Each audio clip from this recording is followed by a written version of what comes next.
Yes, good morning, everyone. My name is Victor Duven.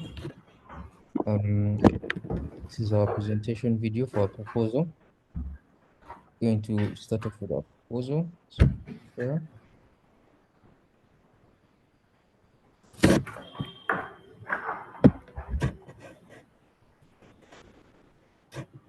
So I hope everyone can see my screen. Yes, we can see it. Yeah, so our proposal was development of a local soil sample testing and monitoring device for sustainable farming by Group 42.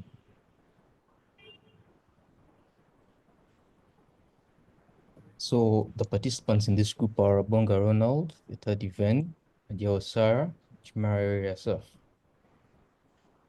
The sustainability of agriculture is critical for addressing challenges of overgrowing population. Central to this, sustainability is the health and quality of soil, which can be assessed through soil analysis. This device will empower farmers with knowledge and tools to make informed decisions about soil management and crop recommendation, and thereby advancing farming practices and ensuring food security for future generations. Our problem statement is that in modern agriculture, ensuring sustainable farming practices is paramount, and it's important for global food demand while minimizing environmental degradation. So this involves ensuring that the right amounts of the right crops are grown and the right amounts of fertilizers are used, and we're able to sustain the practices that we carry out during our farming.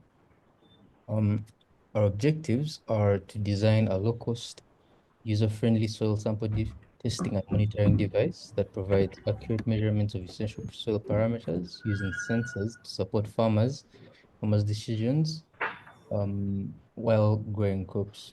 Our specific objectives are to collect data and define requirements for the soil testing device, to analyze requirements collected for soil testing, device development, to design and implement an embedded system that collects real-time data on soil nutrients, moisture levels, and environmental conditions. And then to train a machine learning model that provides precise crop recommendations based on specific crop requirements and soil conditions. And lastly, we shall have to test the system that we have developed. I can now hand over to my other colleagues, starting with Abonga Ronald, to continue from the significance of the project that we're doing. My name is Abangaron, and I will take you through the next phase of the introduction. So the significance of this project is to give control in the hands of the farmers, giving them ability to test, and basing on the test results, they can be able to decide on the fertilizer, fertilizer, and the crop which they can grow. This will lead to improved crop yields, leading to better household incomes. With the ability to apply the right levels of fertilizer, they will avoid the negative environment effects that include nutrient runoff. When more than necessary fertilizer is used, the remainder can end up in water sources, and then there is groundwater contamination. If more than necessary is used, remainder could go into the groundwater that people usually use. This poses a risk to them, and there are other negative impacts like air pollution due to the byproducts of fertilizer that include ammonia and other chemicals in the soil. I will proceed to literature review. In uh, literature review. So in our literature review, we reviewed the main contents of this proposal. We looked at the soil contents and nutrients that they include moisture, and NPK that stands for nitrogen, phosphorus, and potassium. We also looked at the different sensing different methods for sensing information in the soil. The different sensing methods included the optical methods like VIR spectroscopy, diffuse reflectors, Raman spectroscopy, and calorimetry, where different soil colors are based upon to draw to conclusions. We also looked at different data transmission after collecting this information from the soil samples, the mechanisms by which this information is transmitted to storage. Different methods were used, like the roller one, the GSM modules, and yes, mostly roller one technologies. This is mainly found in the Internet of Things, and GSM modules. This is mainly supported by the telecom companies transmitting the information collected to the storage mechanisms. We also review different storage mechanisms. Some researchers stored their data on the cloud using the technologies available like Amazon Web Services. Others only stored their information on site on their local machines. We also reviewed the different data analysis mechanisms. Mostly machine learning was used. Techniques like support vector machines, and random forest classification methods were used to draw to conclusions. So that is basically what we reviewed in our literature review. Yes. So the methodology we adopted follows as this. Uh, we shall review existing documentation, and this is the second method of data collection. Review on what previous researchers did and the information they collected and the conclusion they drew. But also we shall use primary methods of data collection like questionnaires and interview guides, reaching to farmers, providing them with questionnaires and providing information, but also observation mechanisms, basically observing how farmers conduct themselves, identifying where things can be done better and improved. Data analysis, the data collected from existing documents, questionnaires, interview guides, and observations guide will be carefully analyzed to identify common themes and references. And data visualization techniques such as charts, plots, and diagrams will be employed for effective presentation. And designing an embedded system. We shall design an embedded system that the microcontroller will be the center of which this embedded system will be composed of the hardware and the software. The hardware architecture, we shall design an hardware architecture using advanced programs like Tinkercad. We'll create precise schematic diagrams and models that will allow us to specify the ideal configuration of sensors, controllers, and communication modules. The software architecture will be developed after the hardware design. We will go on to the software architecture phase, which is skillfully assisted by the state-of-the-art tools such as Figma. We will create user interface mockups, carefully organize software flowcharts at this stage. Next, the hardware and software components. These are the hardware components that will be in our design, in our implementation. The liquid pH value detect sensor module. This sensor is essential in measuring the pH level of the soil, because pH directly affects the acidity levels on the soil, and that it will be key to be measured.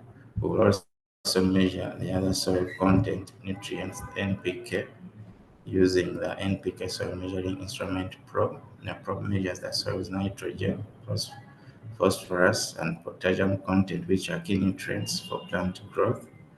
We shall have the soil NPK sensor. This will optimize that will optimize the details collected from the NPK soil measuring instrument probe. I will also have the temperature and humidity sensor to monitor the temperature and the surrounding level and the humidity in the surrounding environment. We shall have a resistive soil moisture sensor. The sensor measures soil moisture content. We will measure the soil moisture content. Next.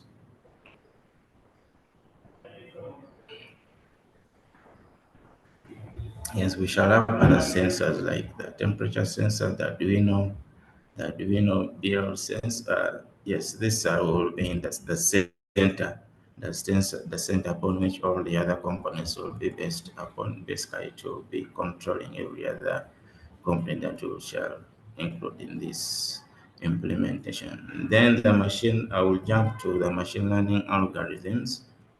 The algorithms will be critical in the data we will collect, which shall be feeding into these algorithms, and then algorithms will analyze the data and be able to recommend based upon the results that come out. Will be able to recommend on the crops will basically give recommendations to farmers on what crops may be to grow and which areas to improve.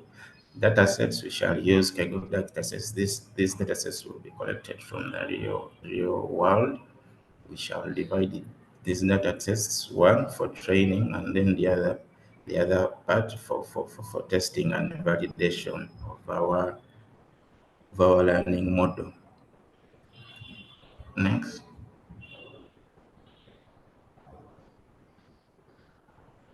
Yeah. Yes, that I will let the next presenter take on from me. I'm Chimela Ariasaf, and I'm going to be talking about a software development. Under software development, we have the machine learning models for crop recommendation. And under machine learning, we begin by dataset collection. And this dataset will be comprising of historical soil data, crop yield data, and relevant environment factors that will be gathered from reliable sources. Then I talk about feature engineering. Feature engineering is all about extracting relevant features from the data set. Then model selection. Model selection is all about evaluating and selecting a suitable model. And from the models we will be selecting, we have the decision trees, the support vector machine, and neural networks. Then model training. Model training is all about splitting the data set. We will split the data set into the training and the validation sets to train and evaluate our machine learning model. Then we have evaluation of metrics. The evaluation metrics include the accuracy, the precision, the recall, and F1 score to assess the performance of our model. Next. Then we have user interface for device configuration and data visualization. Under this, we will design an interface that is intuitive, and this interface will help farmers to interact seamlessly with the device. Then we have configuration capabilities. The user interface will provide straightforward means for farmers to adjust the settings according to their preferences. Then we have real-time data visualization. This will empower farmers to actionable insights. The interface will display real-time data for sensors, and graphs and charts will be used for visualizing. Then we have the accessibility considerations, recognizing the diverse user base, and special attention will be given for accessibility. Next. Then we have user training and support. For successful adoption of our device, we will include plans and training sessions for farmers. Then we have iterative design.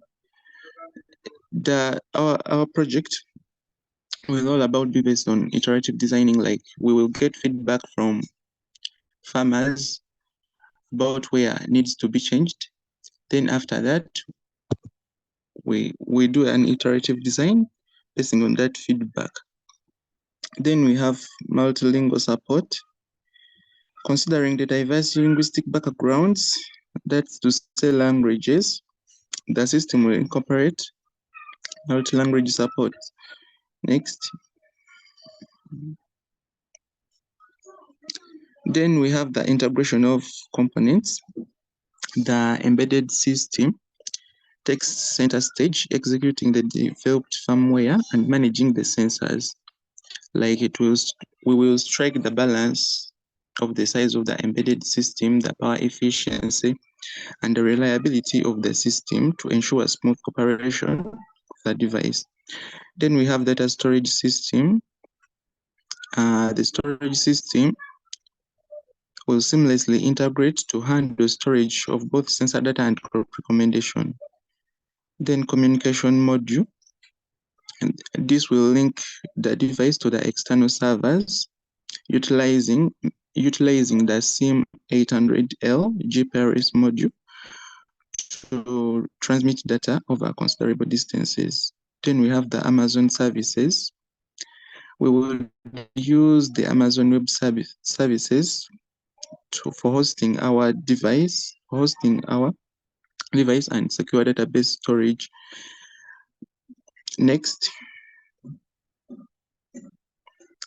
Then after that, we will conduct an extensive testing and validation.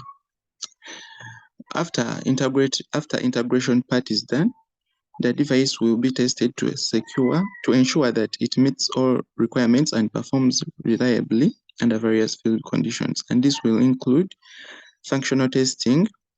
Functional testing is all about testing for the device to check if it meets all the functional requirements, such as the ability to read sensor data, calculate soil parameters, and provide crop recommendation. Then we have performance testing.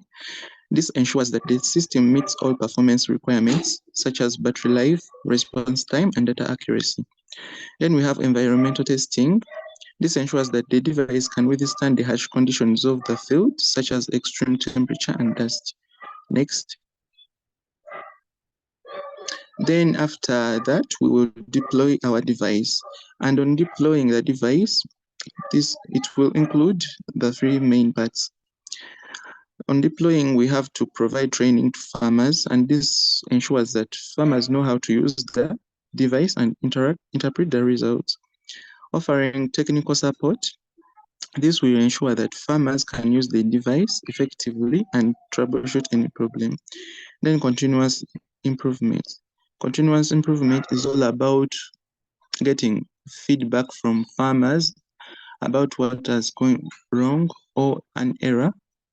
So after getting that feedback, we implement a new feature to cater for the error made. Next. Then I'll call the next presenter to talk about the project budget. Thank you. Yes, my name is Sarah Diao, and I will be taking you on the project budget that we propose based on the system that we are going to develop a local soil sample testing device for sustainable farming. Here we have some of the items that we will need to use them for coming up with a system or developing that device that can help us in sustainability of farming. One of the devices is Arduino Nano 33BL Sense. Together with its price, we have another item called Resistance Soil Moisture Sensor, costing 10,000 Ugandan shillings. We have NPK soil measuring instrument at a cost of 270,000. And then we have DHT version 11, costing 10,000, and then liquid pH 0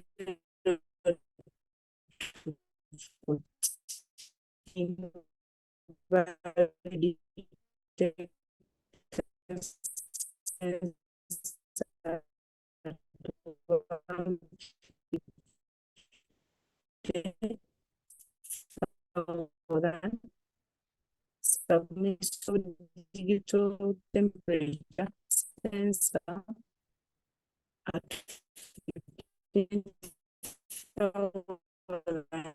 Then we have this module at 40, and this listed items below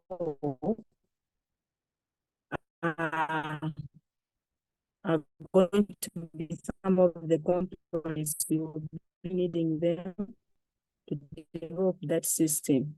Having a ground truth is what we have so far. In case we include it when we are doing other, so far this is what we have. Thank you for listening.